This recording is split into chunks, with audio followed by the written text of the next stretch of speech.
ओम नमः शिवाय। मैं एस्ट्रोलॉजर महक बजाज आपका बहुत बहुत स्वागत करती हूँ आपके अपने यूट्यूब चैनल पर। आज हम बात करेंगे राहु इन 11th हाउस। तो 11th हाउस में जब राहु देवता आएंगे तो किस तरह के रिजल्ट्स यहाँ पर आपको मिलने वाले हैं। 11th हाउस जो होता है ये घर आपकी इनकम का होता है, ये घर जो है ये आपके प्रॉफिट का होता है। और 11th हाउस में बृहस्पति देवता का भी प्रभाव होता है क्योंकि बृहस्पति देवता का ये पक्का घर है। और इसके अलावा यहाँ पर शनि देवता की कुंभ राशि आती है।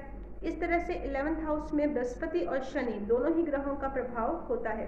तो राहु जब 11th हाउस में आएगा तो यहाँ पर अब शनि के साथ तो राहु की मित्रता होती है, लेकिन बृहस्पति और राहु की शत्रुता होने के कारण यहाँ पर राहु अब बृहस्पति पर अपना नेगेटिव प्रभाव डालता है। तो बृहस्पति क्या है?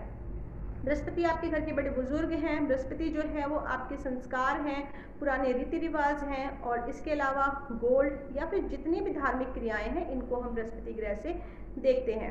तो यहाँ पर आप देखिए जब बृहस्पति नेगेटिव हो जाएगा तो इसका नेगेटिव प्रभाव जो है वो आपके घर के बड़े बुजुर्ग, आपके पिता, आपके दादाजी पर पड़ सकता है। तो यहाँ पर फिर देखा गया है कि उनकी सेहत जो है वो खराब रहती है, सेहत संबंधित परेशानियाँ जो है उनको बनी रहती हैं। और यहाँ पर शनि को भी ठीक रखना बहुत ज़्यादा ज़रूरी है, क्योंकि अगर यहाँ पर शनि ठीक रहेगा तभी यहाँ पर आपको राहु जो है वो अपने पॉजिटिव रिजल्ट्स दे पाएगा। तो शनि को ठीक रखने के लिए यहाँ पर कहा गया है कि आपने लोहा, आर्टिफिशियल ज्वेलरी का प्रयोग नहीं करना है।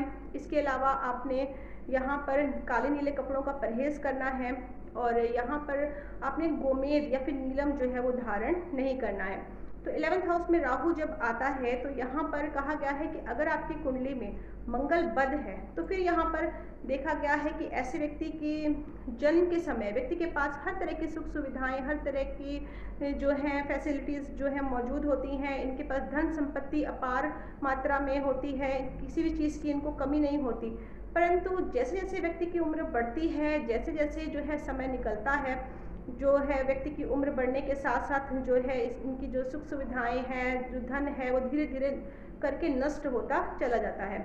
और यहाँ पर 11th हाउस में जब राहु आता है तो यहाँ पर यह भी देखा गया है कि व्यक्ति की 11 और 21 वर्ष की आयु में बृहस्पति से संबंधित कोई नुकसान या फिर चोरी आदि का भय भी बना रहता है। 11th हाउस में राहु जब आता है तो यहाँ पर यह भी देखा गया है कि अगर मंगल जो है कुंडली में 3rd हाउस में आ जाता है तो व्यक्ति के जो भाई हैं उनको भी सेहत से संबंधित परेशानियां बनी रहती हैं। इसके अलावा व्यक्ति को संतान से संबंधित परेशानियों का भी सामना करना पड़ता है। 11th हाउस के राहु वाले व्यक्ति को अंडरवर्ल्ड का डॉन या फिर पिता को ही गोली मारने वाला भी बोला गया है। और यहाँ पर देखिए जब राहु आता है तो यहाँ पर यह भी देखा गया है कि ऐसे व्यक्ति के घर के आसपास कोई कूड़ा कबाड़, कोई खाली प्लॉट, कोई उजाड़ मकान या फिर कोई ऐसा घर जहाँ पर जिनके जो बच्चे हैं वो काफ़ी बड़ी उम्र तक उनका विवाह नहीं हो पा रहा है, या फिर बच्चे जो हैं वो हैंडीकैप्ड हो सकते हैं, या फिर यहाँ पर ये भी देखा गया है कि घर के आसपास कोई पुलिस स्टेशन या फिर घर के अंदर हाथी के स्टैचू भी देखने को मिलते हैं। अब राहु का नेगेटिव जो प्रभाव है वो व्यक्ति की इनकम पर भी पड़ता है। तो यहाँ पर देखा गया है कि व्यक्ति की जो इनकम है उसमें भी काफ़ी उतार चढ़ाव देखने को मिलता है। कभी तो इनकम बहुत ज़्यादा हो जाती है, कभी तो इनको बहुत प्रॉफिट होता है, और कभी बिल्कुल भी प्रॉफिट नहीं होता, बिल्कुल भी इनकम जो है इनकी नहीं होती है। तो ये सब जो है वो राहु के नेगेटिव होने की निशानियाँ हैं। और यहाँ पर अगर राहु नेगेटिव होता है तो ऐसा व्यक्ति बहुत ज़्यादा घमंडी होता है, बहुत ही अकड़ कर चलने वाला होता है।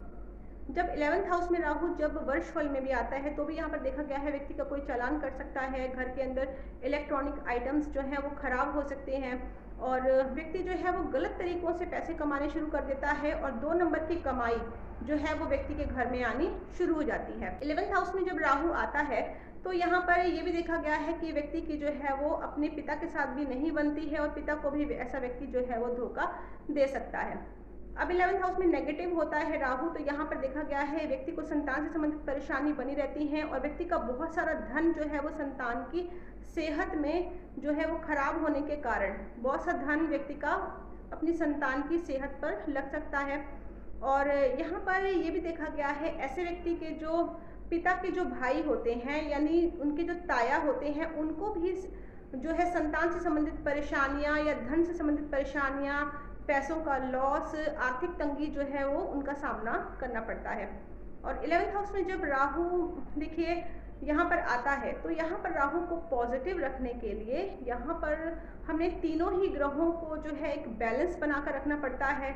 तो उसके लिए यहाँ पर हमें देखिए बृहस्पति को भी ठीक रखना पड़ेगा, शनि को भी ठीक रखना पड़ेगा।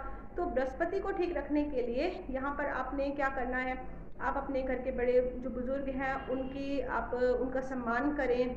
आप अपने घर के जो पुराने जो रीति रिवाज हैं उनको फॉलो करें। व्यक्ति को चाहिए कि वो धार्मिक रहे, मंदिर में माथा टेकता रहे। इसके अलावा देखिए शनि को ठीक रखने के लिए कहा गया है कि व्यक्ति जो है वो अपने अंडर जो काम करने वाली लेबर होते हैं, जो भी वर्कर्स होते हैं, उनके साथ अच्छा व्यवहार करें और उनकी हेल्प करें, किसी भी तरह से उनकी हेल्प करें आप। और किसी को धोखा नहीं देना, किसी के साथ आपने गलत जो है मिसबिहेव नहीं करना है और आपने जो है सबकी हेल्प करनी है।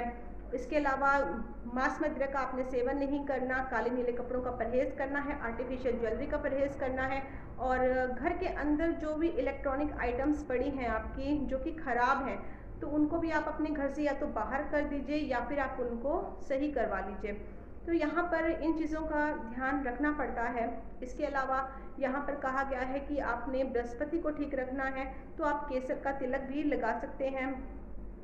यहाँ पर आप नारियल अगर जल प्रवाह करते हैं तो भी यहाँ पर बहुत ही अच्छे रिजल्ट्स देखे गए हैं। तो इस तरह के उपाय और परहेजों को अपनाकर आप यहाँ पर अपने राहु को पॉजिटिव कर सकते हैं। तो यहाँ पर हमने अभी देखिए राहु 11th हाउस की बात की है। अब हम नेक्स्ट वीडियो में बात करेंगे राहु इन 12th हाउस।